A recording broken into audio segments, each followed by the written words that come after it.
Keeping it real, keeping it real. Keeping it real, keeping it real. Keeping it real with Reverend Laura. Well, good morning, everyone.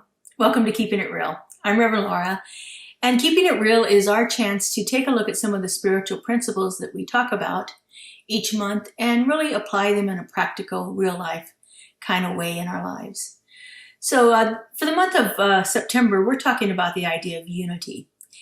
And, most people would agree that unity is a really good thing. We think we want more unity in our communities, more unity in our relationships, in our organizations that we belong in.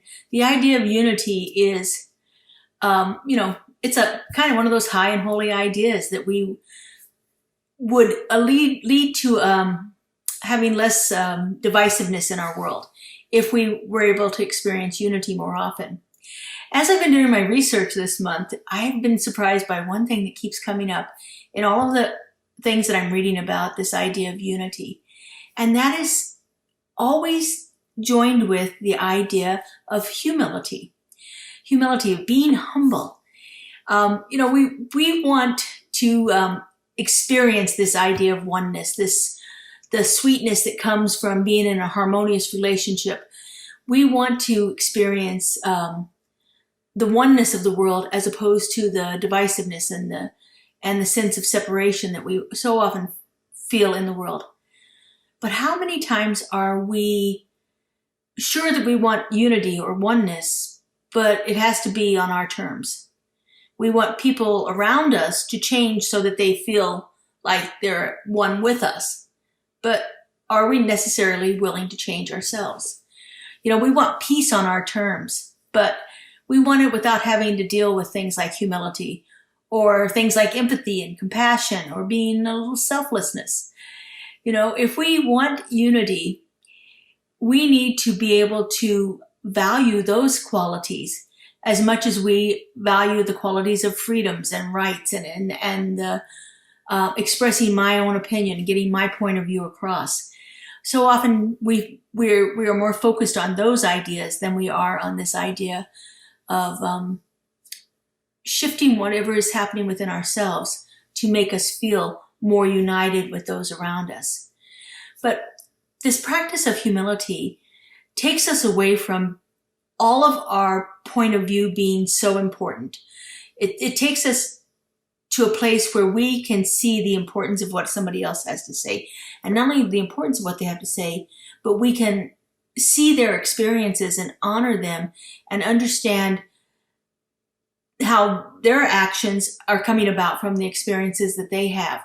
And as we begin to soften our desire to make it the way we want it to be, we can begin to open up to it being a way that works for everyone.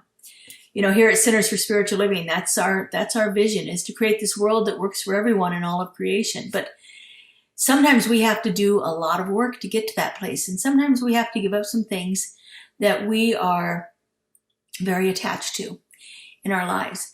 And so as you're moving throughout your week this week, look at the places where you're feeling like your point of view is more important than anyone else's point of view. Look at the places in your life where you are trying to make it be the way you want it to be, as opposed to looking at what is good for everyone around you. As we begin to live that self-examined life, we can see the places that are out of sync with that idea of unity, out of sync with being in a harmonious or a beautiful relationship, feeling that sense of oneness, not only with everyone else around us, but with that internal presence, that spirit within us. As we begin to soften our boundaries around what we think is right and wrong and what we think is important and what we want, then we can begin to experience what is possible for everyone and what is possible for us to come together in this sense of unity, to begin to experience life in a different way. So I invite you to try that this week. Look at the situations that you're encountering. See where there's an issue and see if there's something in there for you to release, something for you to let go of, something for you to soften around to where it becomes a more harmonious relationship for everyone involved.